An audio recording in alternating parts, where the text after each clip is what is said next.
Военные медики аслан ужилыш репортаж снимайтесне НТВ телеканалы журналисты Асмечер герои Игорь Дягилев.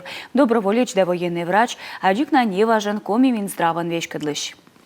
Это добровольцы, такие же, как тысячи других. Хотя на родине за лентой это зампредседателя регионального Кабмина и министр регионального Минздрава. Здесь простой хирург и штатный травматолог-ортопед медицинского отряда.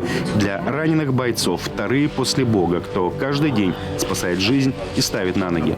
Я никогда не страдал тем, что какое-то большое эго, поэтому с первого дня работаю травматологом, и никакого диссонанса у меня в голове нет.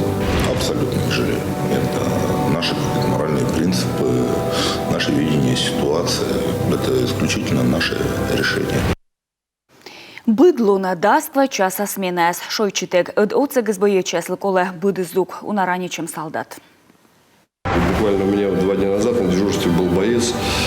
Мы его оперировали осколочные, там удаляли осколки. И он уже 3-й раз возвращается в строй после тяжелых ранений. Быстрее доктора меня заштопайте, говорит, и мои ребята там находятся на передке. Поэтому мы свою работу сделали, его даже обратно отбой. Перед военслужителем Игорь Дягилев юкшей социальный вес ясен корем кадыс. Вишташей боечес илыш кодлыш олам артмыс вичным.